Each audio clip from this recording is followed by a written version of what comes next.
তো হ্যালো বন্ধুরা, দেখো আজকে আমার মা রান্না করতেছে কাতলা মাছ। তো কাতলা মাছটার প্রথমে হলুদ লবণ দিয়ে মাইক খেলাইতেছে।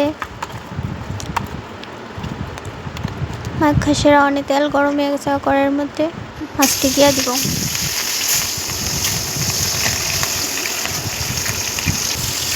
দেওয়ার পরে এখন মাছ ভাজা হয়ে গেছে, এখন মাছটি নামাই নেব। আলু দিয়ে লাইছে, আলু দিয়ে ভাজবো।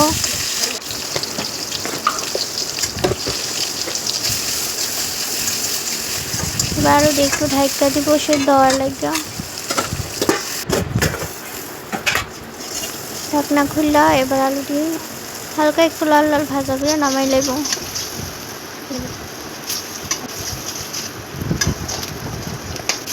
এবার টমেটো দিয়ে দিছে, এবার টমেটো দিয়ে ভাজবো।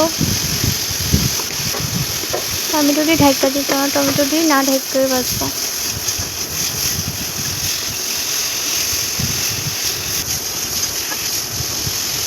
টমেটো ভাজা হয়ে গেছে, এবার টমেটো নামাই নেব। তারপরে পাটার মধ্যে কাঁচামরিচ, শুকনো মরিচ, আদা আর জিরে একসাথে বেটে নেব।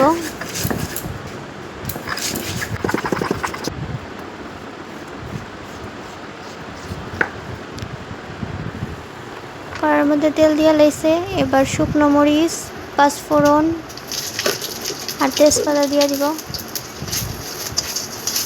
দিয়া তারপরে এখন মশলাটা দিয়ে নেব। মশলাটা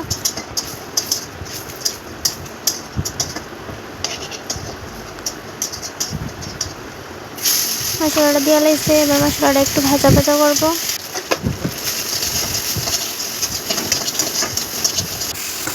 এবার সব দিয়ে লাইছে, আলু টমেটো মাছ দিয়ে লাইছে,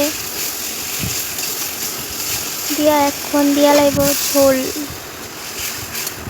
ঝোল দিয়ে লাইছে, এবার ঝোলটা ফুটলে নামাই নেব। রেডি কাতলা মাছ দিয়ে আলু দিয়ে টমেটো দিয়ে ঝোল।